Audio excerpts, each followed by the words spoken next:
physical aliens coming here in spaceships, Yes. or flying saucers from other planets. Aliens, are they real or not? While some people take this kind of subject as trivia, there have been serious warnings about aliens by Graham Hancock.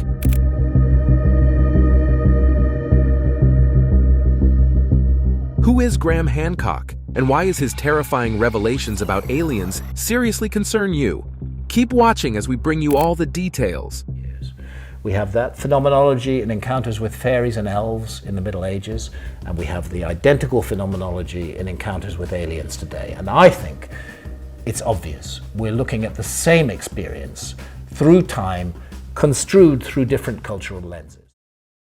Graham Hancock is a British writer and journalist who has been fascinated by the mysteries of the ancient world since he was a child. He has traveled to more than 50 countries and visited hundreds of archaeological sites, monuments, and sacred places. He has written more than 20 books and produced more than 10 documentaries that challenge the conventional views of history, archaeology, and ancient civilizations. He has also explored the mysteries of the human mind, consciousness, and the paranormal with his visionary insights and experiences. Hancock is best known for his books Fingerprints of the Gods, Magicians of the Gods, and America Before, where he presents his theory that a highly advanced civilization existed on Earth before the end of the last ice age, and that it was destroyed by a cataclysmic event that wiped out most of its traces. Hancock is also known for his books Supernatural and Entangled, where he explores the role of altered states of consciousness in human evolution and culture.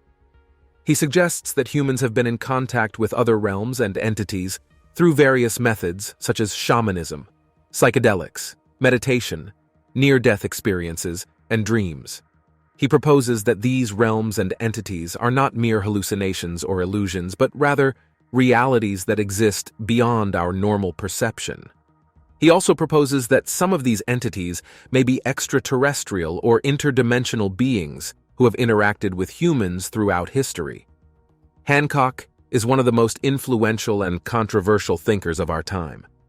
He has a large and loyal fan base who admire his courage and curiosity in challenging the mainstream views and seeking alternative explanations. Hancock is not only a writer and a researcher, but also an adventurer and an explorer. He has participated in many expeditions and investigations around the world, such as diving in the waters of Japan to see the underwater structures of Yonaguni, flying over the Nazca lines in Peru to decipher their meaning, exploring the pyramids and temples of Egypt to uncover their secrets, visiting the megalithic sites of Turkey to witness their wonders, traveling to Indonesia to discover the lost civilization of Gunung Padang, and many others. Hancock is also a speaker and a teacher who shares his knowledge and passion with his audience. He has given many lectures and workshops on his topics of interest around the world, such as at TEDx conferences, Contact in the Desert events, Origins conferences, Megalithomania festivals, Gaia symposiums, and many others. He has also appeared on many podcasts and radio shows such as The Joe Rogan Experience, Coast to Coast AM, London Real, The Higher Side Chats, Fade to Black, The Unexplained with Howard Hughes, and many others. Hancock has touched on the subject of aliens multiple times, and the things he reveals about them are shocking to many people.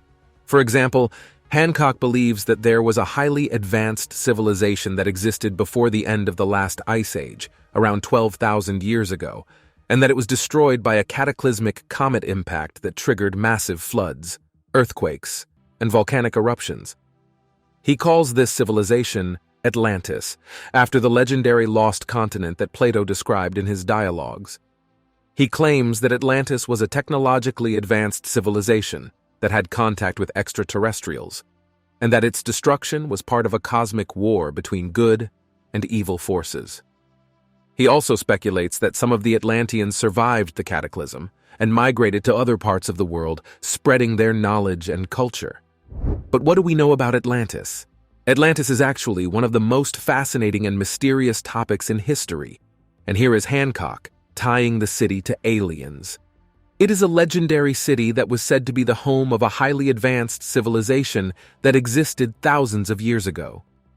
According to the ancient Greek philosopher Plato, who is the main source of information about Atlantis, the city was founded by the god Poseidon, who fell in love with a mortal woman named Cleito. He gave her a hill in the middle of the ocean and surrounded it with rings of water and land. He also gave her 10 sons, who became the kings of Atlantis and ruled over a vast empire that stretched from Africa to Europe. Plato described Atlantis as a utopia where the people lived in harmony with nature and each other. They had a rich culture, a powerful military, and sophisticated technology that surpassed anything known in the ancient world. They built magnificent temples, palaces, gardens, bridges, canals, and statues. They had access to abundant resources, such as gold, silver, copper, tin, ivory, and exotic animals. They also had a special metal called orichalcum, which was only found in Atlantis and glowed like fire. However, Plato also warned that Atlantis was doomed by its own hubris. He said that the Atlanteans became corrupted by their wealth and power and forgot their divine origins. They started to wage wars against their neighbors and tried to conquer the whole world. They also offended the gods with their impiety and injustice. As a result, the gods decided to punish them by sending a great cataclysm that destroyed Atlantis in a single day and night. Plato said that this happened around 9,000 years before his time, which would be around 11,000 BC. He also said that the location of Atlantis was in the Atlantic Ocean, beyond the Pillars of Hercules. Ever since Plato wrote about Atlantis, people have been fascinated by its story and have tried to find evidence of its existence and location. Some have suggested that Atlantis was based on a real historical event, such as the eruption of Thera or Santorini in the Aegean Sea, or the end of the last ice age that caused global flooding. Others have proposed that Atlantis was located in different places around the world, such as Antarctica, Bermuda, Bolivia, Morocco, Spain, Turkey, etc.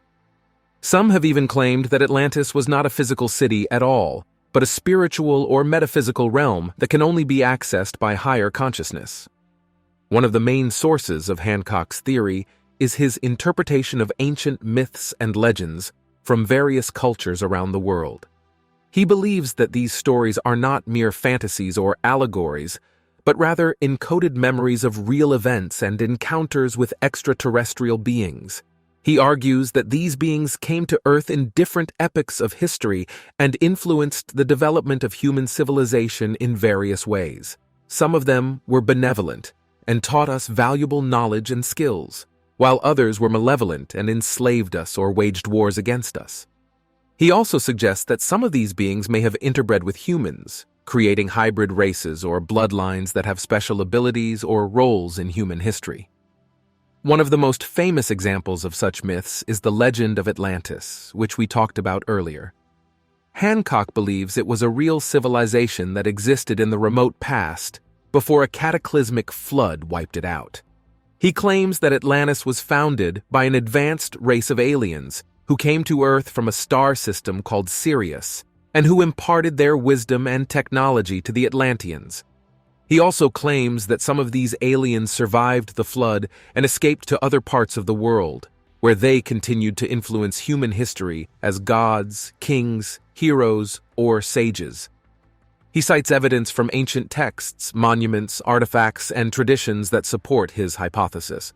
For instance, he points out that many ancient cultures have legends of a great flood that destroyed an ancient civilization, and that some of them mention a connection to Sirius or its companion star. He also notes that many ancient sites around the world have astronomical alignments or measurements that relate to Sirius or its cycle. He argues that these are clues that point to a common origin and influence from the Sirius aliens. He also suggests that some of these sites may have been used as portals or communication devices by the aliens, who may still be using them today. Another example of such myths is the legend of Quetzalcoatl, which Hancock believes was a real person who was an alien or a hybrid. He claims that Quetzalcoatl was one of the survivors of Atlantis, who traveled to Central America and founded a new civilization there. He says that Quetzalcoatl was a benevolent teacher who brought knowledge and culture to the native people and who prophesied his own return in a future age. He also says that Quetzalcoatl was associated with Venus, which he believes was a spaceship or a base used by the aliens. Hancock argues that Quetzalcoatl's legend is not unique, but rather part of a global pattern of similar figures who appeared in different times and places around the world.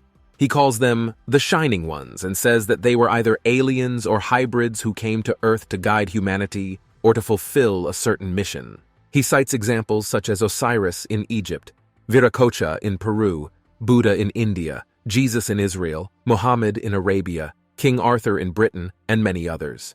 He says that these figures share common characteristics, such as being born under special circumstances, performing miracles or wonders, teaching ethical or spiritual principles, being persecuted or killed by their enemies, and promising to return at the end of time. Hancock believes that these Shining Ones are not only historical figures, but also representatives of a higher intelligence or consciousness that transcends space and time. He says that they are part of a cosmic plan or design for humanity's evolution and destiny. He says that they are here to help us awaken to our true potential and purpose as spiritual beings in a material world. He also says that they are here to warn us about the dangers and challenges we face as a species, especially from our own ignorance and arrogance.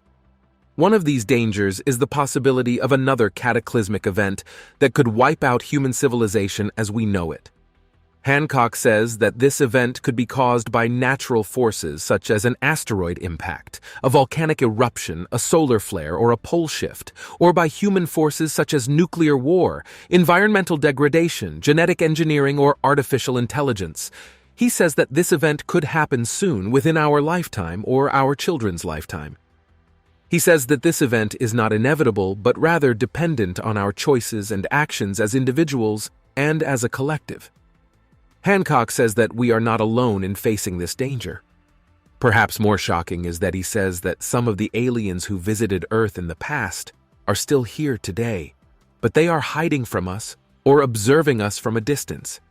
He says that they are waiting for the right moment to reveal themselves or intervene in human affairs.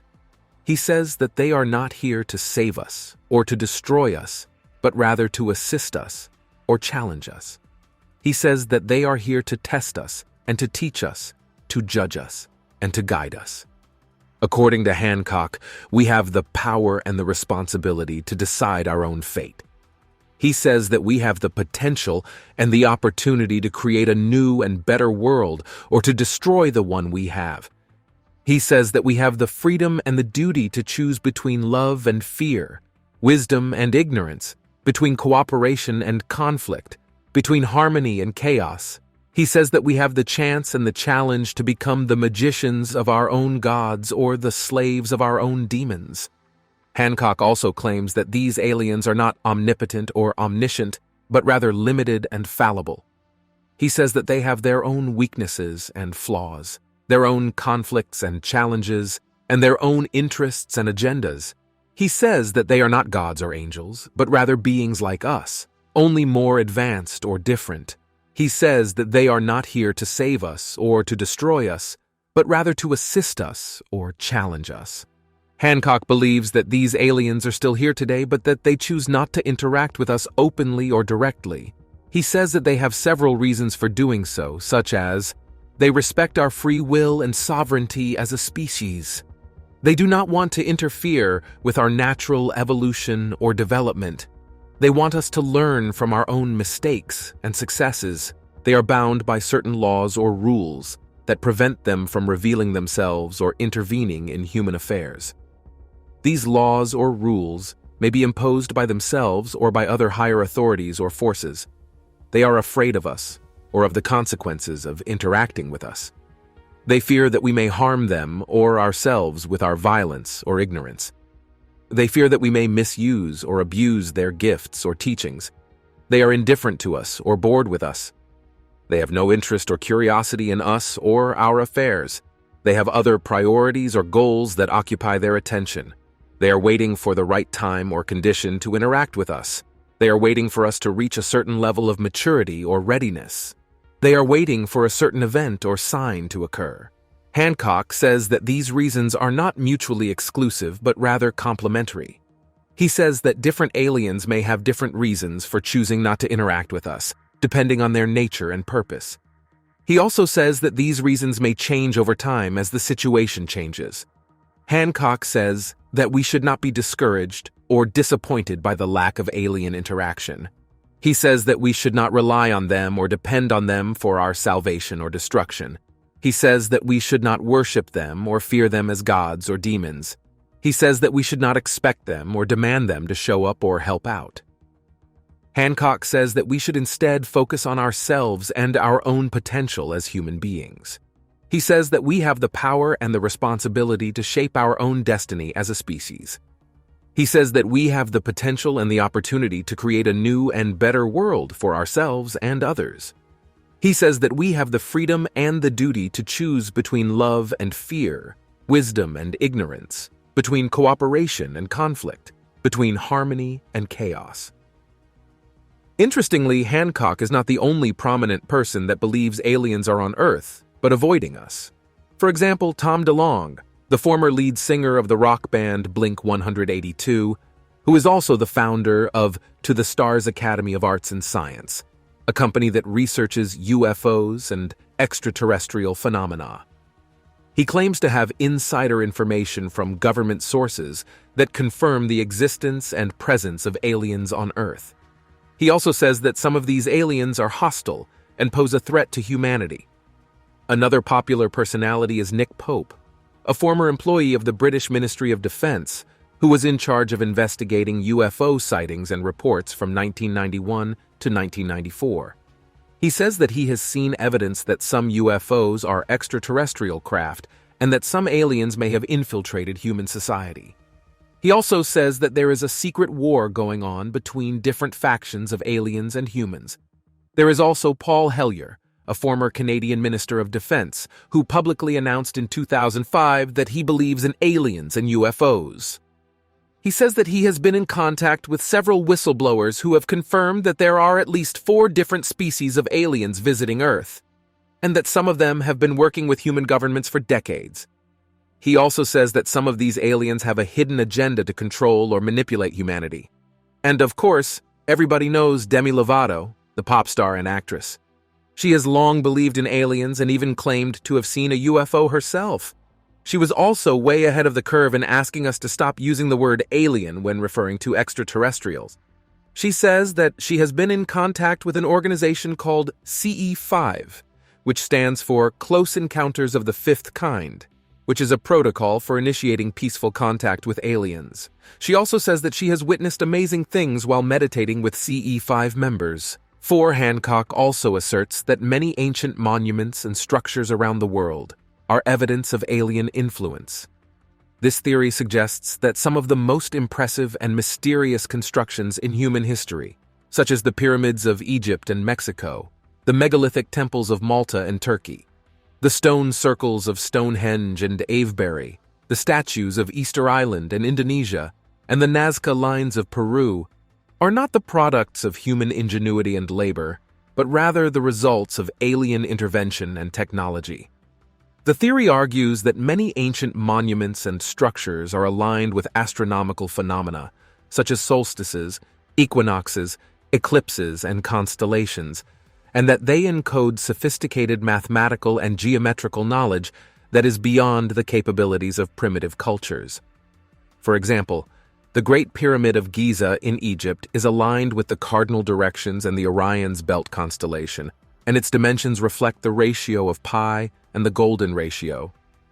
The Teotihuacan complex in Mexico is aligned with the sun's movements and the Pleiades constellation, and its layout reflects a complex calendar system. The Stonehenge Circle in England is aligned with the summer and winter solstices, and its stones are arranged in precise geometric patterns.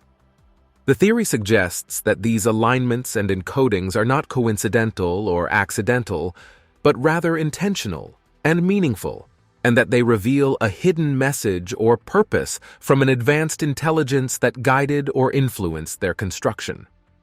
The theory also argues that many ancient monuments and structures are remnants of ancient technology or portals to other dimensions where aliens reside.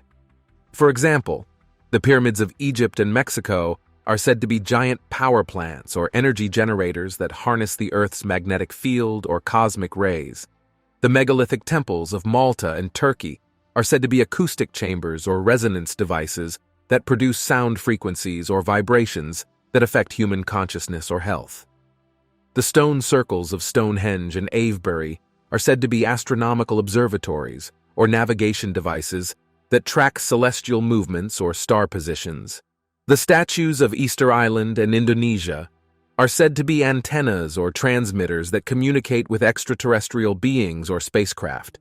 The Nazca lines of Peru are said to be runways or landing strips for alien ships or aircraft. The theory further argues that many ancient monuments and structures are evidence of a global civilization that existed before the end of the last ice age, around 12,000 years ago, and that it was destroyed by a cataclysmic comet impact that triggered massive floods, earthquakes, and volcanic eruptions. Hancock further contends that many ancient artworks and symbols around the world are representations of alien beings or vehicles.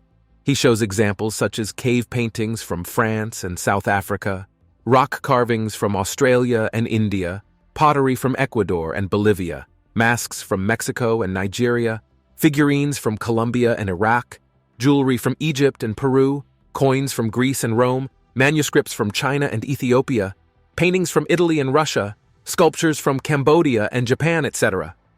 He says that these artworks depict flying saucers, rockets, helicopters, jets, submarines, robots, astronauts, etc., as well as humanoid or hybrid creatures with animal features or helmets. He says that these artworks are proof that ancient people witnessed or interacted with aliens or their machines. Hancock is not the only researcher that connects aliens to ancient artwork and symbols. Some researchers and enthusiasts have suggested that these artworks are proof that ancient people witnessed or interacted with extraterrestrials or their machines, and that they recorded their experiences in various forms of expression. Areas where scientists have discovered alien depictions in ancient art include 1. Cave paintings. Some of the oldest and most primitive forms of art are cave paintings that date back tens of thousands of years ago. These paintings often depict animals, humans, and geometric shapes, but some also show mysterious figures that resemble aliens or astronauts. For instance, in the Sago Canyon in Utah, USA, there are paintings of humanoid beings with large eyes, elongated heads, and antennae. In the Tasselin Ager in Algeria, there are paintings of beings with round helmets, suits, and gloves. In the Kimberley region in Australia, there are paintings of beings with large heads, slit eyes, and no mouths. 2. Rock carvings.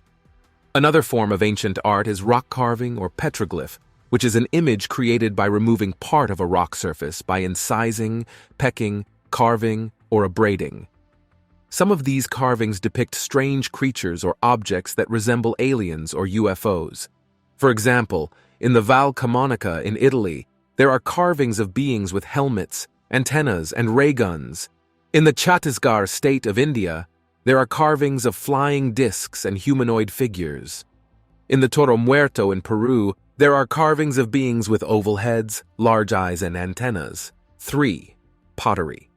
Pottery is one of the most common and durable forms of ancient art, and it often reflects the culture and beliefs of the people who made it. Some pottery pieces have been found that depict unusual scenes or characters that suggest alien influence or contact.